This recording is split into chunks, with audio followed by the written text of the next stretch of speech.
जय जगन्नाथ जय माँ अम्बे। आज माँ को नवरात्र पूजार द्वितीय दिन आज माँ को ब्रह्मचारिणी रूप में पूजा करा जाए। ब्रह्मचारिणी रूप ये से शिव को पाइबापी हजार हजार वर्ष कर तपस्या करते आउ तपस्या कला बेले से माने खाद्य पानीय सबू ही छाड़ी देते।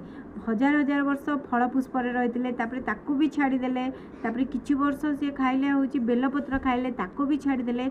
निर्जला उपवास पूरा करते। निर्जला उपवास रे एते माने से कठोर थिला तांको तपस्या जे तांको शरीर क्षुण्ण होबाकू लागिला। तांको एते माने परिश्रम एते कठोर साधना थिला। तांको कठोर साधना तपस्या देखिकी सबु मुनि ऋषि देवतागण माने प्रसन्न होइकी तांको आशीर्वाद करथिले जे तमे जोथि पई तपस्या करछ तम मनस्कामना निश्चिंत पूर्ण हबो।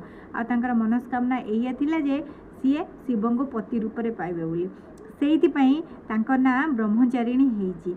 आउ ब्रह्मचारिणी रूप रे किए माँ को पूजा करिछ आउ माँ को किए आराधना करुछ मते कमेंट रे कह। अन्य सबुथिरे तो लाइक कमेंट करछ, माँ को कथा सुनुछ कौन लाइक करिया को इच्छा होनी। रहुची जय जगन्नाथ।